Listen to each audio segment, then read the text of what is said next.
Hello, you'll have to excuse me, I'm a little under the weather today, but it's Coupon Thursday. And tariffs have hit the streets, and the world is crying out, why?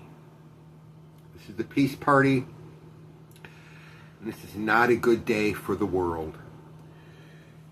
The executive order in the USA, used by the president in ways no one ever anticipated, it is time to review how an executive order works and what it can be done to use to correct it.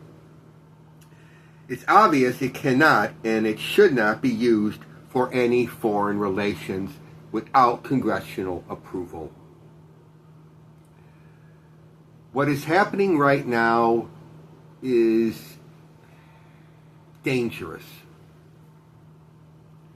Congress must be involved, and if the U.S. Congress had been involved, these tariffs would not have been enacted. It's pretty clear. There are way too many intelligent people in Congress, although that could be debated, that would have opposed this if it had been brought up for a vote. It was never debated in this Congress. One-person rule does not work. We're seeing it across the globe, and even in China, it isn't, we think it is one-person rule, but it's not. It's much more one-person rule in Russia right now with Putin.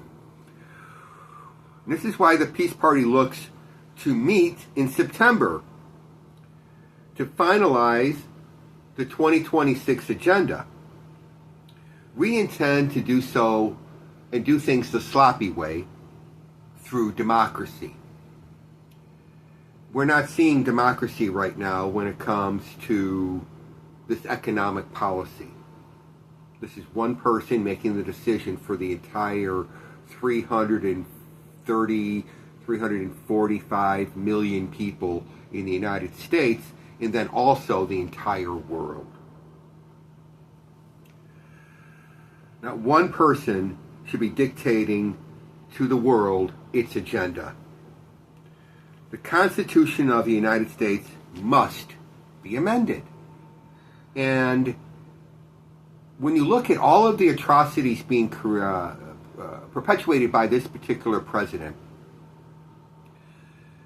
there is going to be a movement in the future to rectify all of this. And a lot of it is going to be and need to be constitutional, because what we've learned is that a law passed by Congress is not enough.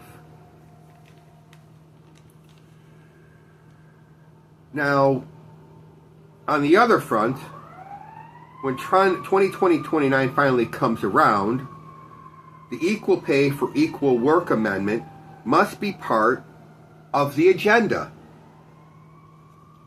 If the Republicans want higher wages, which is one of the reasons that they're using for these tariffs, which is ridiculous, all they needed to do was raise the minimum wage. Raise the minimum wage here in the United States, and wages would go up. But no, that's not on the agenda. It's tariffs. So we wanted to reiterate what we had proposed in the past, the right to equal pay for equal work amendment, and reiterate that this is the way to raise wages in the United States, not through tariffs. And we're going to read it again and let you go, because we want you to think about this when we're done.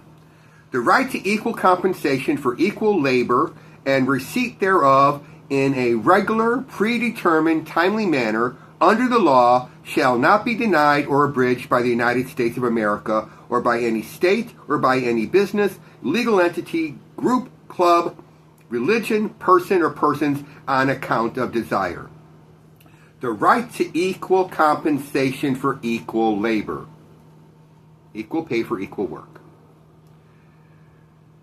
And then we also say then, the right to equal pay shall not be denied Also on account of sex, gender, age, race, color, ethnicity, genetic information, ancestry, national origin, citizenship status, disability, religion, religious affiliation, sexual preference, gender identity, sexual orientation, familial, marital, economic, or housing status, mode of transportation, health, social, political, or union affiliation, privacy, personal choices, actions or decisions, digital footprint, personal, private, and public beliefs, arrest record status, order of protection status, location, military service, military rank,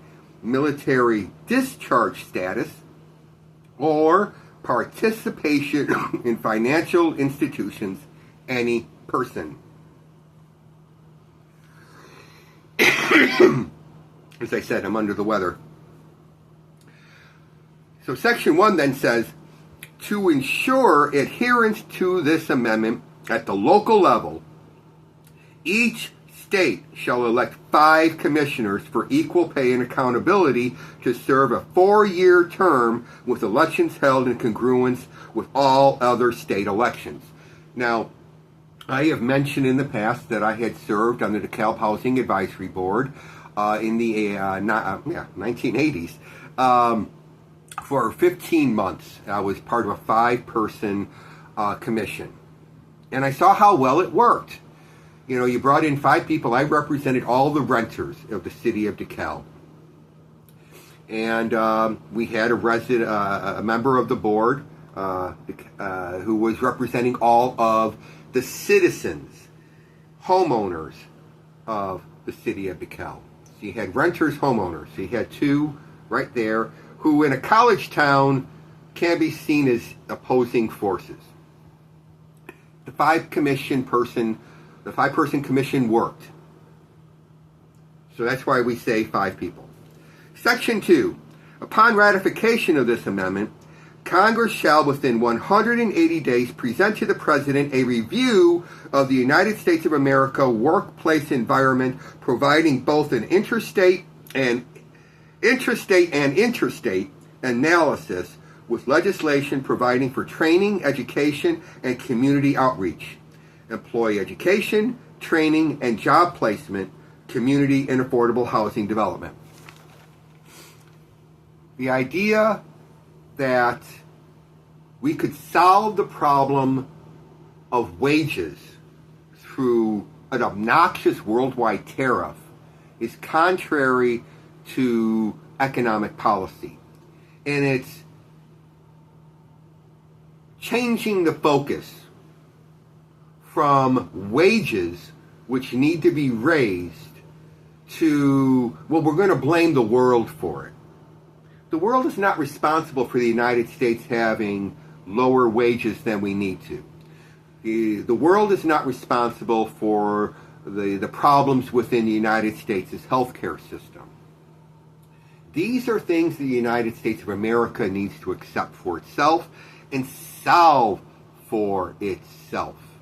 We need to be adults and accept that we have made mistakes, not whine about it, and not hide from it and say, oh my gosh, our children are going to feel so upset that they can't deal with it.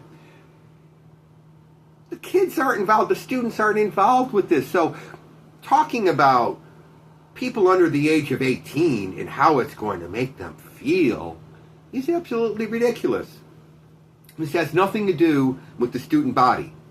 Although Ron DeSantis in Florida, for example, wants kids to work 12 years old on up at lower wages.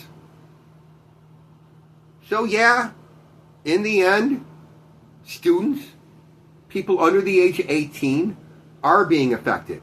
And that's why when we say this in the Equal Pay for Equal Work Amendment, it doesn't matter how old you are. It's equal pay for equal work. Because if you're 13 and you're being asked to work, you deserve the top wage.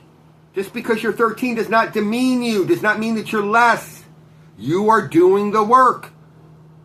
If you're told and asked and hired to rake leaves, raking leaves is raking leaves. It does not matter at all. One person can do it, the next person can do it, the next person can do it. So it's equal work. Everybody should be getting equal pay. Mowing the lawn, equal pay for equal work. And it should be equal pay for equal work at the top. There's no subhuman wage that should ever be allowed. So when we're looking at this idea of tariffs, number one, it's ridiculous. Number two, the Constitution needs to be changed where something this important cannot be done through executive order. The idea that one person can make such a decision that's going to affect the entire planet cannot stand. And it's the one thing that we must change immediately. So we're going to let you go because this was supposed to be simple. And we understand that you understand simplicity. We're going to ask the question we always like to ask. Somehow yesterday I feel like it got skipped. But what's a reasonable profit for a landlord to make on an apartment that costs $1,000 a month to operate? Please let us know and understand that we're on your side. We're the peace party. Thank you.